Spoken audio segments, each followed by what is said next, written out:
From the Whiskey Tangent Studios in Marlton, New Jersey, this is Whiskey Tangent News. Hey everybody, this is Ed from the Whiskey Tangent Podcast, here for another edition of Whiskey News. Woo! As always, I'm joined by Scott. Hey everybody. And I'm going to tell you what we're going to do today. Yeah!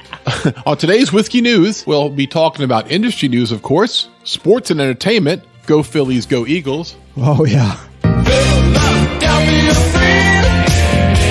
Science and technology, financial news, and true crime. True crime. Then we'll tell you what new whiskeys are being released that you can buy. As always. Get there quick because they go quick. Yep. And then what's coming up on the old podcast in November. Right, Ed. So it is October 2022, and here's all the news that's fit to drink. Yes. Industry news is up first. From thedrinksbusiness.com, Jack Daniels finally announces its release date for its new American Single Malt. Yes. Now, we've had a portion of this in the triple mash. Right. As a teaser, mixed with their rye, and of course the bonded, which came out with the triple mash. Yes. So we've been waiting for the single malt. And when is it coming out, Scott? Tell us. Okay, so we've been talking about this for a while now, ever since our semi-viral Jack Daniels episode a few months ago. And unfortunately for us, it's kind of bad news. Why? So this past week, Brown-Forman's marketing specialist Vivian May revealed that Jack Daniels American Single Malt Whiskey finished in Oloroso sherry casks. Nice. A favorite finishing technique in the world of Scotch will be officially introduced in the spring of 2023, but disappointingly, only to the global travel retail market like duty-free shops and airports, airline membership clubs, and international cruise lines. What type of bullshit is that? Exactly. It's apparently a part of a renewed effort by Brown-Forman to place more emphasis on higher-end products and exclusives in the global marketplace, especially in Asia.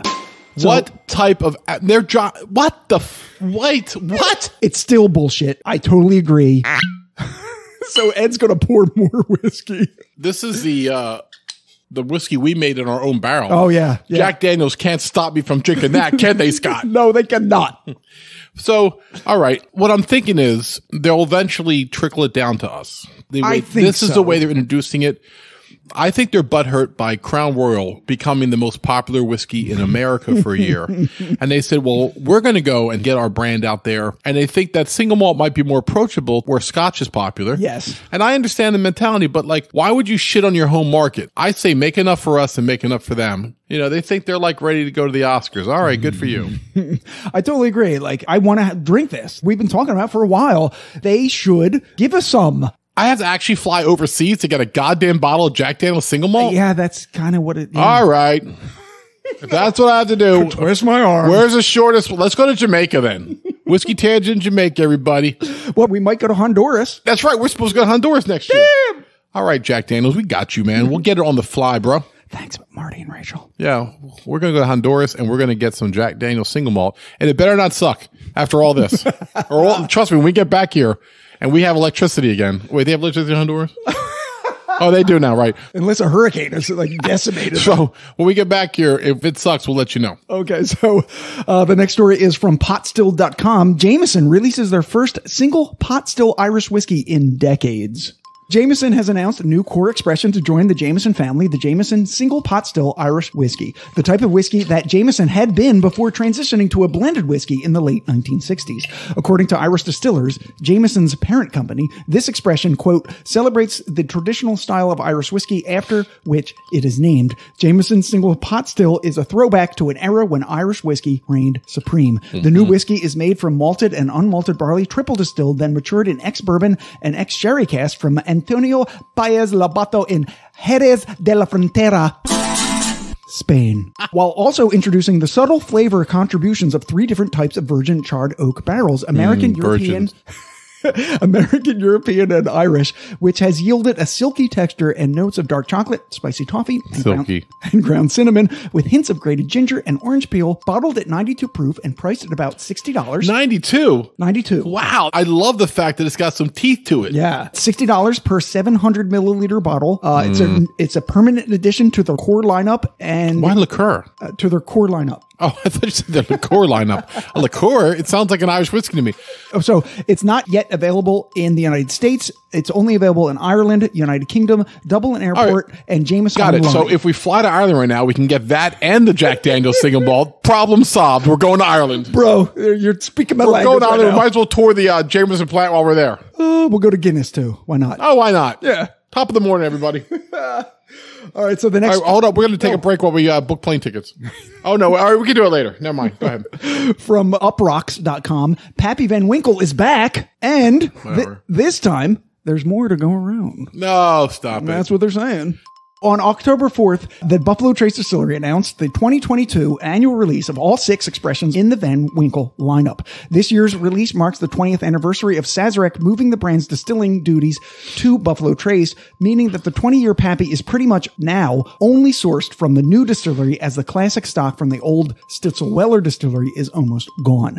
However, the good news is that there's apparently more of it this year, because Buffalo Trace is reaping the rewards of having begun laying down more barrels about a decade ago, and they apparently received a higher yield of the spirit this year overall. And just to recap what those 6 Pappy Van Winkle expressions are, there's the 10, 12, 15, 20, and 23-year weeded bourbons, plus their 13-year-old rye. Although the MSRPs range between $70 and $300, the secondary market range is between $1,200 and $5,400. So Uprocks suggests instead maybe find a great whiskey bar, like the local lounge in Mount Holly, shout out to Anders, and buy yourself a pour there first. It'll still be stupid expensive, but at least will give you an idea of what you're in for if you choose to pay those insane markups.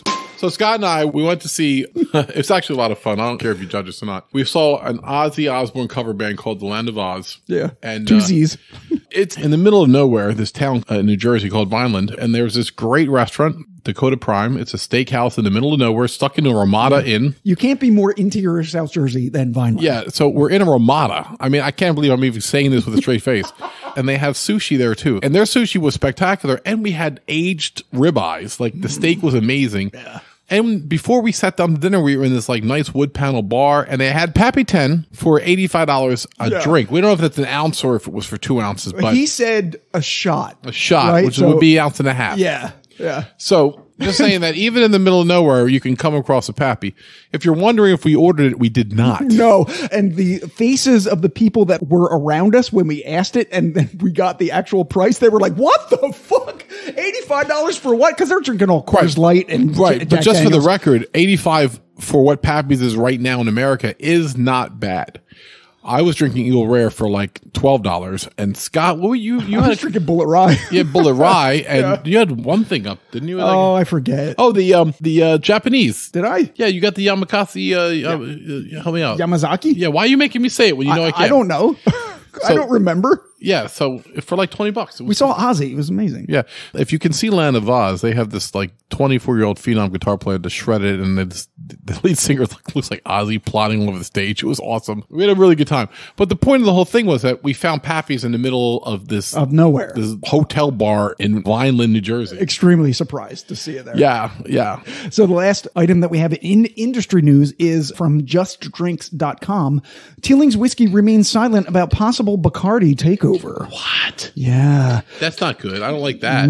Despite reports suggesting that there were negotiations ongoing between Teeling's Irish Whiskey and Bermuda-based Bacardi Limited, sales and marketing director Stephen Teeling said that they don't comment on industry speculation, but reiterated that the multinational rum and spirits giant, which already has a 40%... You're very loud. Sorry. I'm drinking. Which already has a 40% stake in Teeling's, has been, quote, an excellent partner over the past 5 years, and we look forward to continuing our partnership with them in the future. First investing in Teeling's in 2017, Bacardi also owns Grey Goose, Patron Tequila, Dewar's Scotch, and Bombay Sapphire Gin.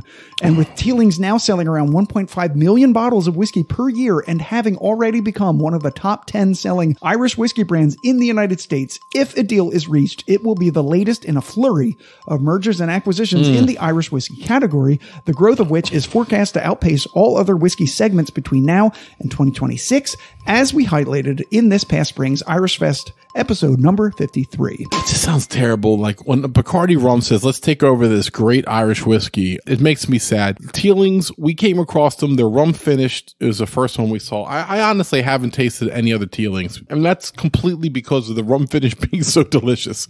I go there and I go, oh, the green. And this, and fuck it. I just get the one I like. Yeah. All right. So the next category that we have is sports and entertainment. Yeah. This is fun. Yeah. So from the Whiskey Raiders, 2 Louisville liquor stores are forced to pay up after mocking a local horse trainer. How's that sports or entertainment? Horse trainer. A horse trainer? Horse! Oh, okay. That makes sense. A horse trainer is called a pimp where I come from. Damn. All right. So Louisville, Kentucky-based Cox's Spirit Shop. See? And Evergreen's Liquors were ordered to donate $50,000 to 3 thoroughbred racing charities for the libelous labor stickers they placed on store-pick bottles of Pinhook bourbon. The stickers poked fun at Bob Baffert, a Hall of Fame horse racing trainer who was suspended from Churchill Downs after his 2021 Kentucky Derby winning horse Medina Spirit failed a drug test. Oh, no. I didn't even hear about that. Where was I? Yeah, I don't know. I got to stop drinking this summer. The labels were titled Bobby's Secret Horsey Stuff with a picture of Baffert holding a syringe and additional text reading, just let old Uncle Bobby blend you up a batch of that good stuff. Well, he can inject me. I'll let you know how it goes, everybody. You know what I'm saying? So when Baffert discovered his image was being used without his permission and in such a derogatory manner, he sued, demanding that corrective actions be taken by all the parties involved. In addition to the charitable donations, the 2 liquor stores were ordered to send all remaining bottles to Baffert, as well as the $18,000 received from the sales of the bottles, write formal letters of apology, and cover Baffert's legal fees. Pinhook, for their part, was not included in the lawsuit, as it was determined that they'd had nothing to do with the creation or the application of the offending labels. So wait a minute. He actually got in trouble for doping his horse.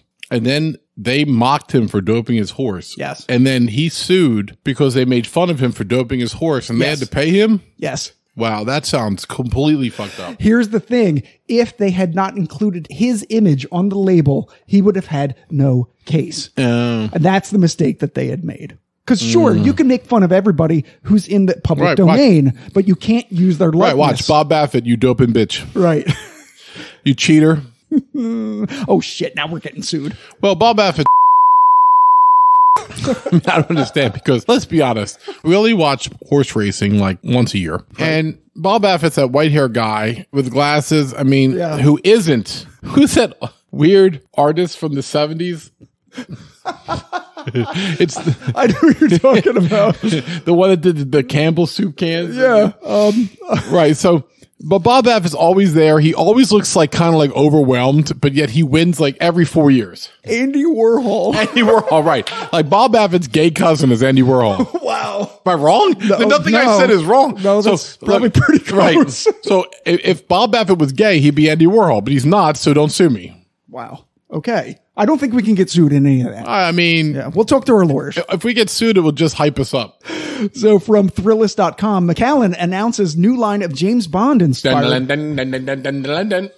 whiskeys in an effort to celebrate the 60th anniversary of James Bond and shift the perception of his favorite drink being a martini made with vodka. Famed Macallan Scotch maker has unveiled 6 limited edition bottles that, while not bottled in Bond, are certainly bottled for Bond.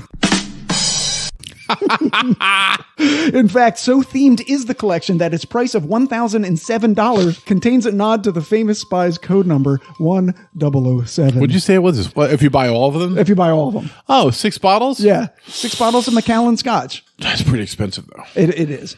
And although each bottle's label displays original illustrations and different colors representing the 6 decades in which Bond films have graced the silver screen, the whiskey contained within them will be the same single malt, which features notes of orange zest, fizzy sherbet, lemon, oak, and ginger spice, leading into dark chocolate, figs, baked apple tart, and honey drizzle. Already available online and at select Macallan-approved retailers, the releases won't arrive in the U.S. until next February. Well, I have to tell you, I've been a Bond fan my whole life. I think because I read the books when I was a kid before I even saw the movies. Yes.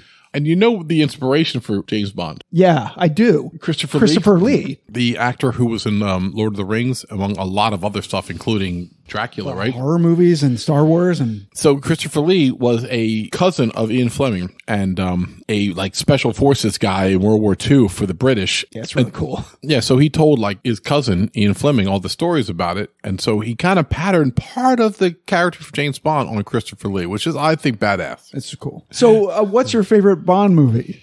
I mean, I have to tell you, nostalgia aside, Daniel Craig changed the whole game for me. Yeah. The movies are edgy and harder than they ever were. Yeah. And he's a great actor. It takes it to a whole real level. Like, what's the one with Keanu Reeves where he's a hitman? Like, oh, John Wick. Yeah, it's like John Wick, and then also like Tom Cruise and like Mission Impossible. Like, and the Bourne. Yeah, the Bourne. Like, right. So Matt it's like like they brought the bubblegum James Bond into the real world. The gritty. They made this a lot more gritty. So I would say Daniel Craig, all of his movies are better than anything I saw before that, though I like the originality of Sean Connery. Yeah, I agree with you.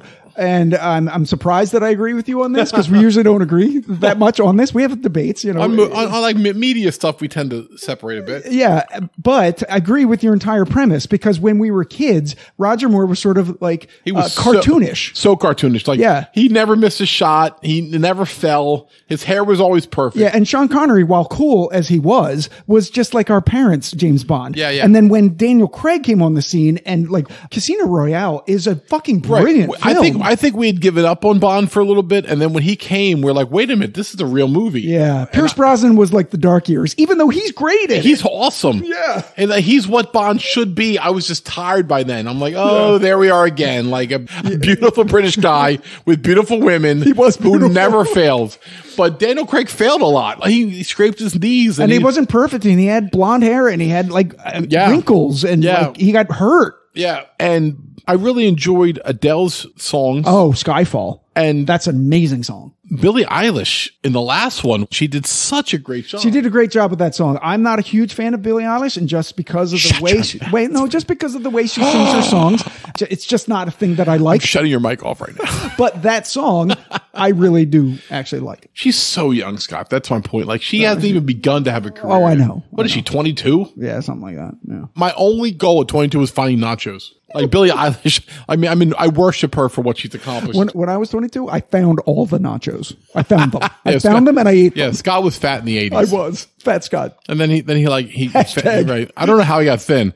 And he left that out when he gave me the memos to join the podcast because I'm still bulky. All right, so the last one in sports and entertainment from hypebeast.com. Want to be a whiskey hype man? Yep. Conor MacGregor is hiring. Oh, shit. Conor MacGregor recently released a video in which he said he was seeking an official work hard, play harder party starter to share his liquid gold with deserving individuals around the world. The winning applicant shouldn't be a, quote, MBA or Ivy League preppy, he said, but rather an underdog who's ready to step up and show the world what this liquid gold is made of. All of which actually means handling proper 12 social media channels and helping McGregor at worldwide events and with their merchandising line. So, I can't believe this is a news item. Do you, Ed, have the charisma, hustle, and heart, and possibly a complete lack of self-respect for this highly coveted quote-unquote position? You can show Conor what you're made of at workforconormcgregor.com. I would open my veins first. That's why this is a news item on this. Because I would too. This is the worst fucking job I could even imagine. There's a 22-year-old that's ready for this. Oh, sure. When I was 22, I would do it. At 54, I'm not doing that shit. I had a friend, John Rollo, who he basically, for a while, and maybe he still runs MMA in Baltimore. We called him Sarge when I knew him back in college. And I respect him. Like, I wouldn't mess with Sarge when we were 18. I won't mess with him now. You know what I'm saying? Like, it never changed. And in his prime, he was like 6'2", 275, MMA fighter, black belt. And literally was Tommy Lee's personal bodyguard for Motley Crue. Wow. And so I hate on Conor McGregor because he kind of comes off as an asshole a lot. I never he's an asshole, but I never really liked his whiskey that much. No. I saw it in the store today. $20. I should have just picked it up just so we could have it to taste it right now and just shit all over it. You're worth $150 million or $200 million. Go spend your money. Fuck models and get out of our life. I'm tired of seeing your face. Fuck models. Fuck Conor McGregor. I'm done with you. Damn. You're a shell of what you were. You have no purpose left. Goodbye. All right. That just ensures that every time Conor McGregor is in the news, you will hear about it on this podcast. Fuck yeah. Bring it up to me. All right. I live in Marlton, New Jersey. Come find me. Jackie Crossing's apartment. Oh, you bitch. That's where I live. My name is Scott. Punch me in the face. Or if you can't find me there, I also live in Deptford, New Jersey. My name is Gabe. Punch me in the face. All right. So the next category we have is science and technology.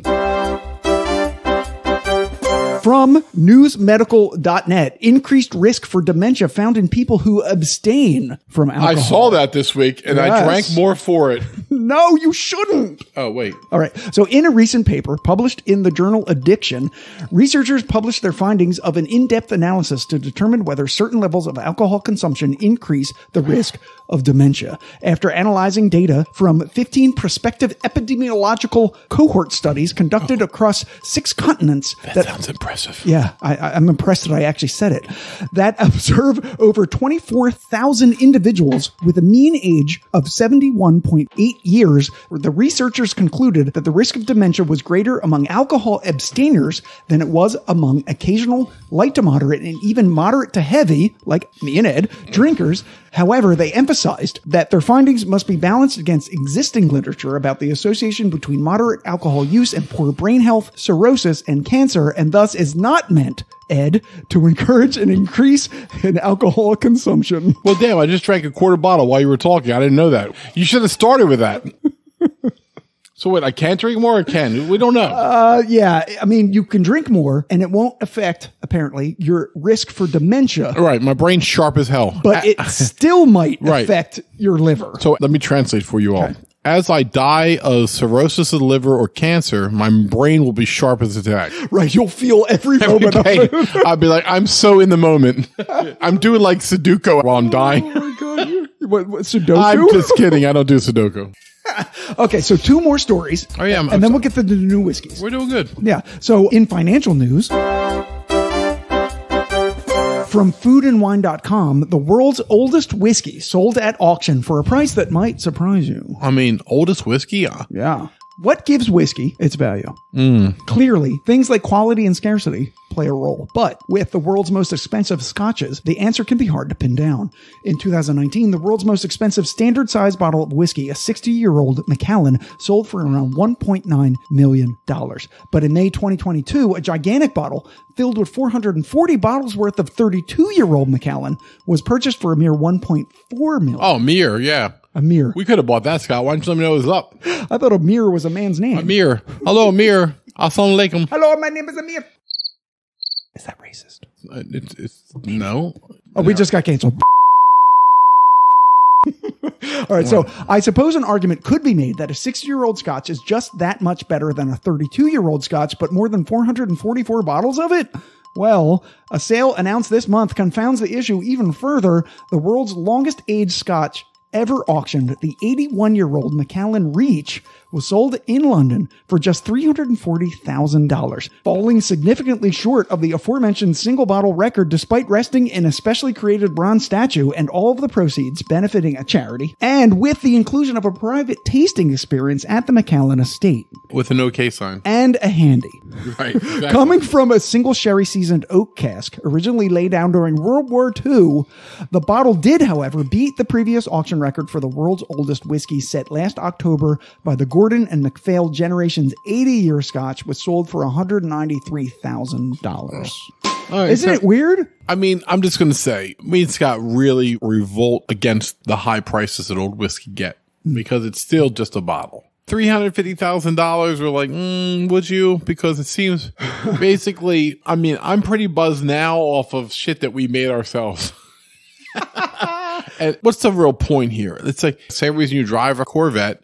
It's the reason you drive a Bentley and a Rolls, you know, and I listen, I've always wanted a Rolls Royce because I just think they're cool. But if you ever see me drive by your Rolls Royce, be like, wow, Ed's worth $8 million. How'd that happen? Because how'd that happen? That podcast must be doing really good. By the time I spend that much money for a car, I would have like so much money to spend. Like, I don't know what to do with it. I really don't know what to do. You know, it's really puzzling to me because the 80-year only sold for $193. Yeah. And this sold for $340. But what's interesting is it sold for 5 times less than the 60 60-year one that sold for $1.9 million. Well, I don't know what the reason is for that. I don't either. So what if white label Jim Beam was sitting a cask for 81 years? Would somebody pay $300,000 for it? Well, maybe it tastes tremendous after 80 years. I mean, Scott's right.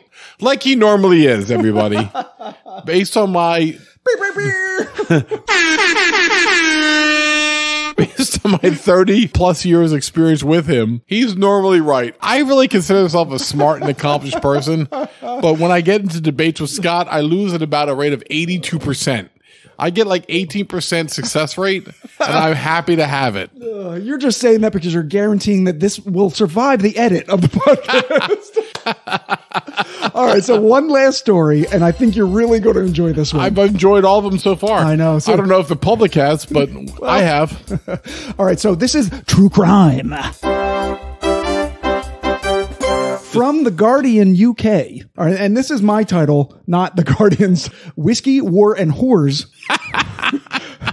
Inside the U.S. Navy's Fat Leonard bribery scandal. Interesting. After pleading guilty to a decades-long military contractor fraud scheme involving the U.S. Navy, Leonard Glenn Francis, known as Fat Leonard, recently skipped house arrest and has quite likely crossed the U.S.-Mexican border on his way to Asia. At 350 pounds, Francis was also known in Navy circles as Leonard the Legend, a man who seduced the 7th Fleet by systematically greasing the wheels with corrupt congeniality. The tools of his trade included primarily whiskey, which is why we're mentioning it. Nice. But also Cuban cigars, Kobe beef, designer handbags, and hand jobs, the Lady Gaga tickets, and what prosecutors described as a rotating carousel of prostitutes. Nice. All provided in an effort to win resupply contracts across Southeast Asia. You see, since the Second World War, congressional caps on the number of armed forces personnel have forced the U.S. military to rely increasingly on civilian contractors to support deployments of armed forces, and Fat Leonard was one of the best, but apparently also one of the most corrupt, as the investigation into his dealings also placed over 600 U.S. Navy officers, including 60 admirals, under scrutiny for accepting bribes. And just days before he was due to be sentenced for overcharging the Navy by $35 million, he cut off his GPS tracking ankle bracelet, dropped it in a water cooler, and fled his San Diego home. When the U.S. Marshals arrived, they found his house completely cleared out, and although the Marshals said that he should be easy to spot, which seems a little mean, they noted that the Mexican border was just 40 miles away. I've never heard anything about this story, or him, or the scandal. Which whiskey is those? What I want to know. Oh, I don't know which whiskey. I don't know. Let's say it was Woodford. Okay. Say it was Woodford Reserve. And his name was Fat Leonard, so I think you might have an FDL violation on your hands. We've already filed it. You guys don't know what FDL violation is. Ed, tell them what FDL violation is. It's the Fat Defamation League. The exploitation of the thinly challenged for the amusement of the skinny. For the trans slender community, those people who are heavy but identify as skinny. All right, so that was the news. Now we're going to do the new whiskeys that you can buy this month. Okay, so the first up, we have the Broken Barrel Luciferous. This is an American single malt sourced from MGP, 80% of which was finished in Amaro casks, and 20% was finished using their French oak staves in their manner that they normally do. Like they do. Yeah, it's 122.6 proof, so pretty high up there. Yeah. The MSRP is 70, cinnamon and floral notes with hints of citrus and a palate coating creaminess. And that's Broken Barrel. Yes. Well, I mean, we've enjoyed what they've put out before. I don't understand why Seth cut off contact with us. Maybe we haven't reached out properly to him, but let's reestablish that, because Vegas is a good point for us, because that's where our sponsor is based as well. Yeah, the Neat Glass. We'll go out there. Let's go out there in a couple weeks and go knock on Seth's door. Hey, Seth. What's up, bitch? Like, you can't fucking call us? Oh, wow. Don't be angry. Oh, no. Hey, Seth, good to see you. Exactly. All right. Be nice, Ed, not angry, Ed. Hey. All right. So the next whiskey we have is Chicken Cock Bourbon Private Cask. Oh, wow. So Chicken Cock, which we did the quick taste on their high-end rye. Yeah. This is the first private cask strength single barrel offering of their Kentucky Straight Bourbon, handpicked by Greg Snyder, who we interviewed on that short, and available only at select retailers in 8 states: Connecticut, Georgia, Illinois, Indiana, Kentucky, Michigan, South Carolina, and Wisconsin. The MSRP is $130, and each one is unique in flavor and proof. All right, Greg, my message to you is Connecticut, that's your East Coast reach out, not New York, not Jersey, but Connecticut, just stop. At least put it in Delaware, right? Delaware, no. Damn. No. But we're close to Delaware. We can just... No. How about we're close to Philly? How about major cities? How about Jersey? Okay, Scott, name the major city of Connecticut. I'll wait. Hartford? Thank you. Exactly. Hartford, which is as big as Cherry Hill where you live. Okay, great. I think you're just angry right now. I'm not angry. I'm angry because I don't have chicken cock bourbon. Greg has denied me his chicken cock. All right, so the next one is F.E.W. Bottled and Bond Rye. Oh, I'd love to taste that. So a follow-up to their Bottle and Bond Bourbon released at the end of 2021. This is F.E.W.'s first Bottle and Bond Rye, now available in 15 states. I won't mention all of them because not one of them is New Jersey, and Ed's already mad about it. I'm very mad because I want to do the episode with Paul, and I want to have the Bottle and Bonds. Right. Yeah, this is a 4-year, as it has to be. It's 70% rye, 20% corn, 10% malted barley, 100 proof. Again, as it must be. The MSRP is only 50. Black cherry, vanilla, undercurrents of marzipan, and bold aromas of stone fruit and oak smoke. Yeah, we have few bottles signed by him, so Paul likes us. He does. It's official. We have a picture. We'll put the picture on our Instagram Absolutely. for this episode. Okay, Yeah. So the next one is Filmland Spirits. Just in time for Halloween, is releasing 3 sci-fi and horror film themed whiskeys called Moonlight Mayhem, Moonlight Mayhem Extended Cut, and Rise of the Robots. I'm scared already. Yeah, which are a 90 proof bourbon, a 115 proof bourbon, and a 90 proof rye, respectively, all aged at least 4 years and sourced from an undisclosed Kentucky distiller. The MSRP is between $55 and $80 for the trio. On their website, filmspirits.com, you can find fake movie trailers, posters, and even partial scripts for these fake films. Like, they went all out. It's really cool. I mean, even if you're not going to buy the whiskey, just go to filmlandspirits.com. It's pretty neat. Nice. So the next one, Hibiki Blossom Harmony Blend. Ooh, wow. Yeah. So this is a blend of rare Japanese malt and grain whiskeys finished in casks made from the wood of the sakura tree, known in America as the cherry blossom. It is aged 30 years. Wow. It's 86 proof. Its MSRP is $160, but on the secondary market, I'm already seeing it for $700. The tasting notes are acacia honey, French pear, and a refined sweetness suggestive of sakura mochi. If you don't know what mochi is, it's a soft, round, slightly sweet rice cake. They're actually really good if you've never had a mochi. It sounds like a delicious whiskey that we'll never drink. Yeah, well, that's true. Okay, so the next one is the Knob Creek 18-year bourbon. Wow. Yeah. Marking the 30th anniversary of Knob Creek, Beam Suntory is releasing their highest age statement Knob Creek expression yet. It is 75% corn, 13% rye, 12% malted barley, 100 proof. Its MSRP is $170. It's a little high, but I understand why, because it's double from what it normally is. But my problem with that is it's normally like 38. Yeah. So if you double it. You should buy this for me for Christmas. Okay. The tasting notes are brown sugar and aged oak with notes of char, caramel, sweet vanilla, bacon spices, and a warm finish of spice and fruit. Yep. Okay, so the next whiskey is Midwinter Night's Dram. Remember we used to be able to buy that when it was 110? So they're releasing 2 whiskeys. Anything affordable, Scott? Well, first is High West Distillery's 10th rendition of a Midwinter Night's Dram called appropriately Act 10, which is their flagship Rendezvous Rye finished in a combination of ruby and tawny port barrels. The second is what they're calling the Encore, which is also Rendezvous Rye, but aged in white port barrels and only available in Utah.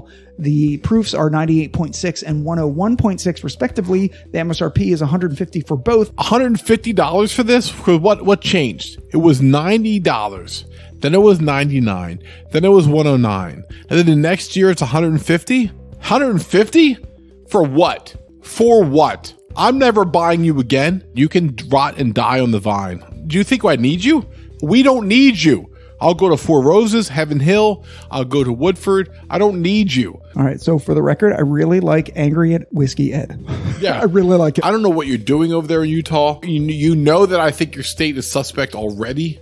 Utah. I might grab a couple bottles of double rye every now and then because it's really good, but I don't need much else from you. I have plenty of whiskey to drink. I don't have to deal with your bullshit. So enjoy failing. So here's what we can do. Yeah. I just came up right now with a new purpose for our barrel. Yeah. We'll make our own Midwinter Night's Dram. How do we do that, Scott? Well, we'll take their Rendezvous Rye. Yeah. And before we do that, we'll put port, and the 20 port, wherever we put it in. Yeah. And we'll make our own. And it'll still be $150. Right. We'll put the port and both our penises in there for like... Oh my... 30 days? I mean, I got sick time. Got sick time.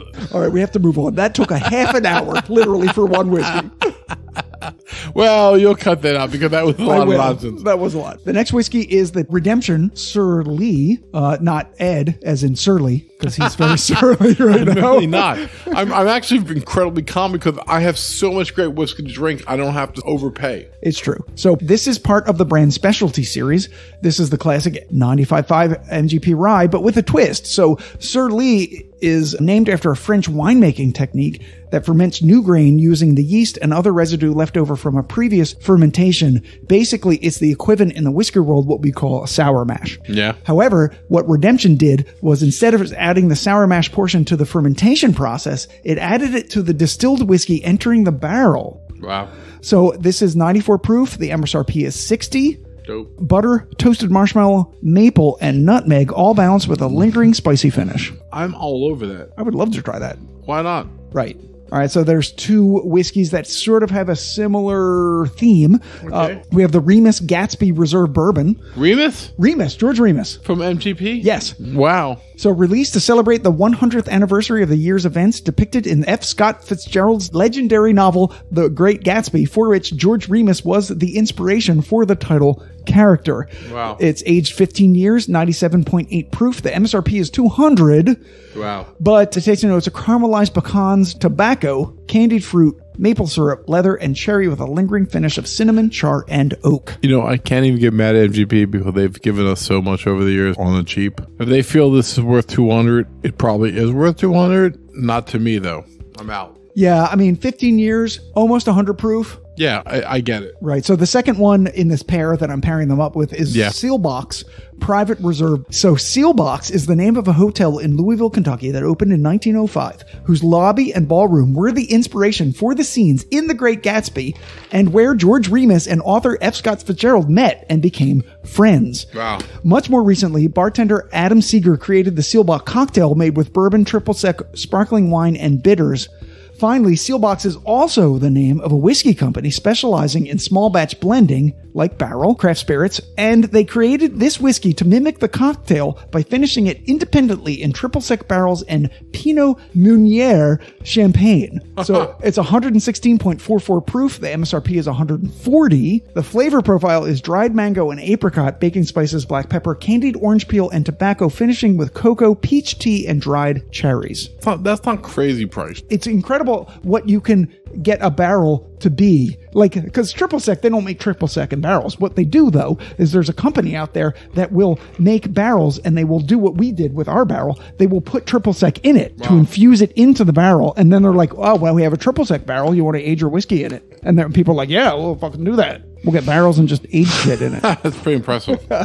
All right, so the next one is Russell's Reserve's Single Rickhouse. This is called Camp Nelson C. So Wild Turkey is launching a new limited edition series under its Russell's Reserve line, exploring the impact of warehouse location on its whiskey. Each release will feature whiskey from an individual rickhouse, with the first release coming from Camp Nelson C, a 7-story rickhouse that was built in 1946 and recently decommissioned, from which master distiller Eddie Russell selected 72 barrels on floors 3 and 4. The age is 10 years. It's 112.4 proof. The MSRP is $250. Wow. It's a little high. So it's sweet, lightly oaky, pleasant fruits, and a touch of spice. You're going to yell at Russell's? How old? 10 years. I mean, it's too expensive, but There's only 72 barrels. it should be about $150. Agreed. It's $100 overpriced. All right, so the next one, we only have 3 left. Can you hang on? I mean, cashews. I'm right here. Sagamore Spirit Reserve Series Sherry Finished Rye. First released as a distillery exclusive in 2019. This is a wider release of their 4-year finished rye in sherry butts from Pedro Jimenez. For 18 months, 106 proof. The MSRP is only 79. Wow, okay. The toasted almond, dried fig, raisins, dates, honey, toffee, candied orange peel, soft spice, and hints of cocoa. That's worth it. I would drink that. Yeah. The next one is Whistle Pig Piggyback Bourbon. What? Yeah. They don't have bourbons. They do now. So this follows up on their popular piggyback rye. Yeah. The mash bill and stores are not disclosed, but it's described as being super high corn with a drop of rye. It's 6 years aged in number 3 char barrels. It is 96.56 proof, just like the rye. It is MSRP of $50. Creamy mouthfeel with caramel corn and oak, maple, and vanilla, finishing with herbal tea and a hint of honey. Well, I mean, piggyback rye was actually very good. Yes. Because they're looking for like maybe a ability to break into the whale bourbon game is interesting. Yeah. I'm pouring Wilson Big Tenure right now. Yes, you are. Just for the record, I've been drinking it all night while we've been on here. Along with the True Blue from Balcones and our own barrel that we did, bullet, that we put into a 002. It's a long story. Yeah, you heard it last week. Yeah, and that's why you're especially rammy right now. Yeah, whatever. What do they care? Okay, so one more left in the whiskeys you can buy this month. The Willet 8-year Wheated Bourbon. What? Yeah. So not much is really known about this release yet. The mash bill is not disclosed. However, rumored to be 65% corn, 20% wheat, 15% malted barley. And even though it says aged 8 years on the bottle, their website says it was barreled in the spring of 2013 and bottled in the summer of 2022, which is actually a little over 9 years. I would love to try this if it's within 100. Okay, so here we go. It's 108 proof. Yeah. I love that. The MSRP is $250. Oh, fuck. Like 150 would tantalize me. They're overpricing everything now. Like I would be like, how many bottles is coming out? Like I'd be like, I don't know. All right, so it's like, what the? I can get a weeder for $50. I know. Ugh, it makes me sad. It does. I'm sure it's a really nice whiskey too. So listen, if anybody wants to send us that, and we'll be happy to talk about it. If either the company wants to send it to us or you want to send it to us, we'll talk about it. Okay, yes. I would wholeheartly endorse Ed's solicitation We're of that. happy to send you a Whiskey Tangent glass for your trouble. For free. For sure. Yeah. All right. So the only thing we have to do now is what's coming up on the podcast in the next couple weeks. Special note. Yep. You may have noticed that we're releasing on Fridays now. That just gives me an extra day to edit, and also it helps with scheduling. So on the next episode, it will likely be November 4th, is episode 59. Finally, we're doing the flavored whiskeys that we wanted to do this summer with the ladies. Right, and Dre's moved to Virginia. Sadly, yes. So we have Nari and Shelby. Yes, and hopefully Sue, the whiskey pixie. Who was added to the mix to kind of stabilize everything. We need another white girl, is basically what it is. Yeah, she's great. Yeah, so the next week after that, November 11th, the Whiskey Vault series. We want to do it with Doug, but now Ed's told me that maybe we could do it with Jeff now. Both Jeff and Doug have tremendous vaults. Surprise, Jeff.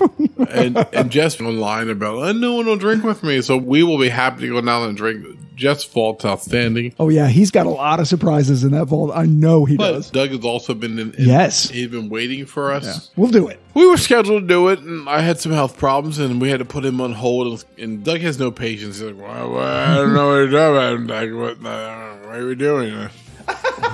I would like to do Doug first. Is that your Doug impression? Yeah. What's going on? Like, I thought you guys were going to come over. Oh, shit. That's awesome. I love it. All right. So the week after that, we'll be right back here doing the November news on the 18th. Right. And that's it. So, Ed, take us out. I mean, do what you can to make whiskey more affordable, everybody. Buy what you can afford and then drink it. There's very delicious $30 bottles, $50 bottles. You don't have to buy above that, and you can have a great experience. If you got extra money to spend, go crazy. But for me, I'm at a more simple place now in my life. Yeah, half the reason that I put some of the ridiculous ones on there is because they are ridiculous. Yeah. And those prices are something that the normal person is just not going to pay. Right. And your whole tirade earlier, I mean, is justified. If you go back to our secondary market, Whiskeymentary, our recommendation is just buy something else. There's tons of good whiskey out there. Don't get sucked into the hype. Right. So, for the Whiskey 10 podcast, I'm Ed. I'm Scott. Cheers, everybody. Later.